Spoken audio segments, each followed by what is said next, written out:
So hello guys! So today pupunta tayo sa Taipei para mamasyal sa Taipei 101 and night market. Tulog-tulugan nga pala ang ate mo girl dyan, charot. Pero mahaba ang biyahe mula Hukou hanggang Taipei. Ang biyahe ay 1 hour and 15 to 20 minutes. At mas tumatagal kapag delay.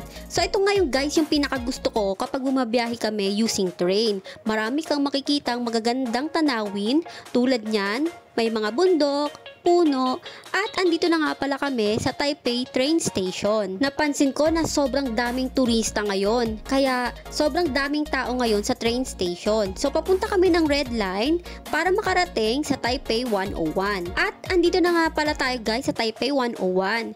Medyo umulan pero luckily na huminto na ngayon, kaya ang sabi ko sa asawa ko na picturean muna niya ako. Pero dahil hindi nga maganda ang view dito, kaya nag-video na lang ako ng mga taong nagpipicture dito sa tapat ng Taipei 101. So naisipan namin na pumunta na sa loob. Pero bago yon, ayan guys, nag-video muna ako at papakita ko sa inyo yung buong Taipei 101 sa labas. So pagkapasok namin ng Taipei 101, dumaretso agad kami sa Apple Store kasi gusto kong mag-check ng cellphone kasi may plano kasi akong bumili pero hindi pa sa ngayon kasi syempre kailangan natin ng mag-invest sa magandang camera dahil tayo ay nagbablog.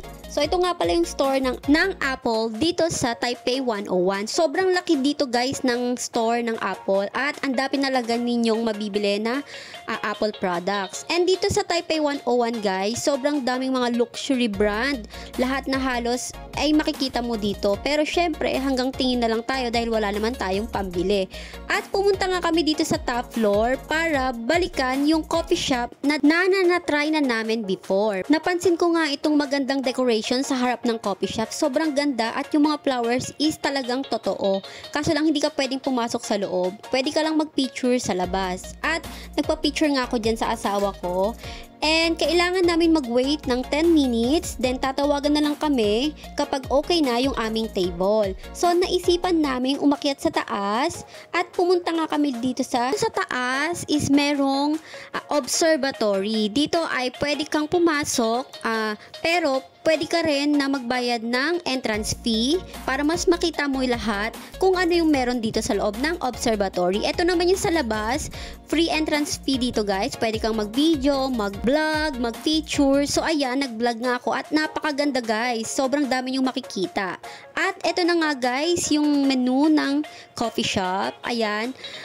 Guys, nga pala, 300 per person ang minimum spend dito sa coffee shop. So ayan, nag-order lang kami ng cold latte and isang chocolate cookies or cake. So ayan guys, gustong-gusto ko yung ice latte nila dito. Sobrang sakto lang yung lasa at ang tapang nila talaga. At nagustuhan ko rin yung chocolate cookies nila or cake. Sobrang soft and hindi ganun katamis. Saktong-sakto lang sa panlasa ko. Kaya talagang eto ulit yung in-order ko. Same as before. And after naming mag-coffee is nagbayad na si My Love. So after magbayad ni My Love is naisipan naming maglakad-lakad dito sa Taipei 101. At naglakad-lakad nga kami. Tumingin din ako sa Charles & Keith ng bag. Kasi meron talaga akong gustong-gustong bag sa Charles & Keith. At matagal ko na siyang pinupusuan bilhin. Pero hindi pa sa ngayon. So, after nito is pupunta na tayo sa Rauhe Night Market. Pero, open ang Rauhe Night Market start from 5 p.m. to 11 p.m. Around 4 p.m. na nga pala to guys. So, naisipan namin na pumunta na sa train station. So, kapag kayo ay pumunta ng Rauhe Night Market from Taipei 101, kailangan nyong pumunta sa Brown Line. Then, makikita nyo doon yung exit information. So, susundin nyo lang yan guys. Susundin nyo lang yung arrow para puntahan kung saan man yung Rauhe Night Market. And andito na nga tayo guys sa Rauhe Night Market. Sobrang liwanag pa, mga around 5:30 pa lang ito at napakadami na agad na turista at mga tao. So ayan guys, so naglakad-lakad muna kami dyan and pumunta rin pala kami doon sa watch shop na binilhan ni My Love ng kanyang ball watch and pina-check niya. Then after that is naglakad-lakad na kami at tumingin-tingin kung ano nga ba yung mga pwede namin tikman dito. So andito na nga pala kami sa mga watch section. So ayan guys, ang dami yung mabibili dito at makikita sa Rauhe Night Market. Isa ito sa pinakamalaking night market dito sa Taipei. And hindi lang mga food ang meron dito, meron din dito mga souvenirs, mga clothes, bags, shoes, at kung ano-ano pa. Ito rin ay favorite kong night market. Kaso yung food na gusto ko is hindi ko nakita. Kaya ilan-ilan lang maipapakita ko sa inyo guys na tinikman ko dito sa Rauhe Night Market. Siyempre, ipapakita ko muna sa inyo yung mga street food na meron dito sa Rauhe Night Market guys. At eto nga guys, meron mga Taiwan sausage, chicken, fruits, juice, at kung ano-ano pa.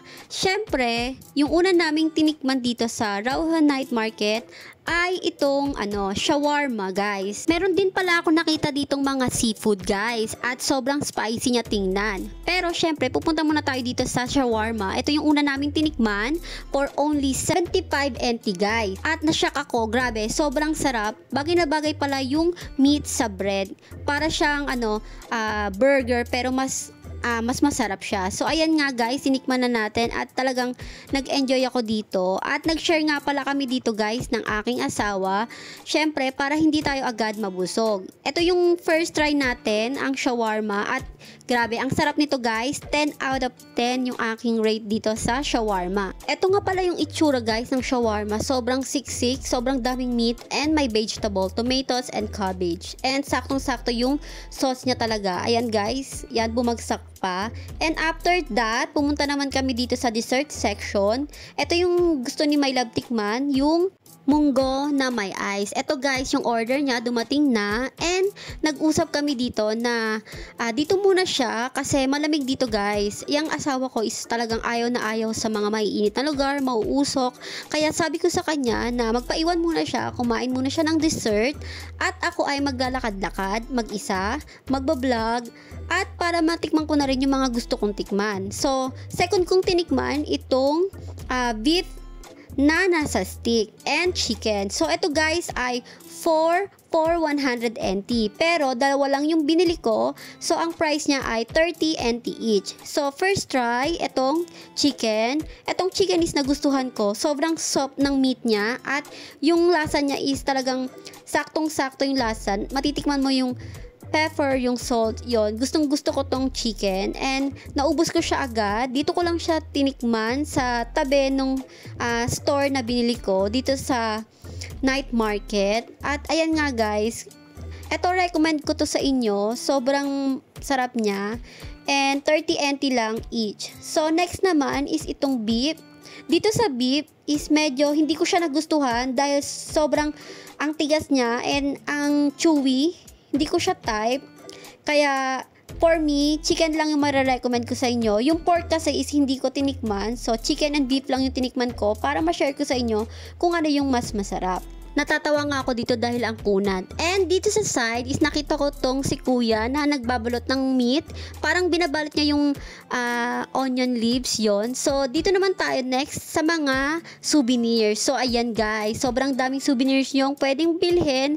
Merong mga cookies, yan, tulad ng mga keychain. And meron din ako nakita dito mga dried fruits and dried vegetables. And also may mga beans din. Pero hindi ko na yan tinry at hindi rin ako bumili. So shinare ko lang sa inyo kung ano yung mga makikita nyo dito sa night market dito sa Rauhe. So ayan guys, sobrang dami yung pagpipilian at talagang mga authentic Taiwanese food guys. At yung mga price is affordable at hindi ganun mawawasak ang inyong mga bulsa. So ayan guys, ang dami nyong makikita. And syempre kapag pumunta kayo dito, mas maganda na magdala talaga kayo ng mini fan kasi mainit talaga dito guys at medyo umuulan din itong time na to kaya hindi ko rin masyadong na-enjoy at syempre ang dami rin talagang tao at mga tourists kaya medyo siksikan din talaga. So ayan guys, sinishare ko sa inyo yung mga pwede nyong makita at pwede nyong tikman dito sa Rauhe Night Market. Ang dami din talaga guys, sobrang parang mabubusog ka lang talaga sa mga nakikita mo, kaya wala akong masyadong na-try. Sabi nga ng asawa ko, bakit wala kang sinubukan? Sabi ko, busog na ako dahil sa mga nakikita ko. So itong beef guys is 200 NT to. Hindi ko din to na-try kasi feeling ko ang mahal niya at hindi ko siya mauubos mag-isa. So ayan, ang daming mga sausage, iba't iba. Nasa sa inyo na kung ano yung mga gusto nyong tikman at mga pwedeng bilhin. Ayan. So dito guys is medyo napapagod na ako at gusto ko nang balikan kung nasaan si My Love doon sa shop na in-orderan niya ng dessert. Pero naisipan ko na bumili nitong cookies para sa aking mga ka-workmate. Kakainin namin pag hapon. So para may snack kami, bumili ako ng itong strawberry and pineapple. So ayan guys, 100 NT nga lang pala ang isa nun guys. So bumili ako ng dalawa. So 200 NT. Andito na nga pala kami sa train station para umuwi. So yun guys, please don't forget to subscribe sa aking YouTube channel. Thank you!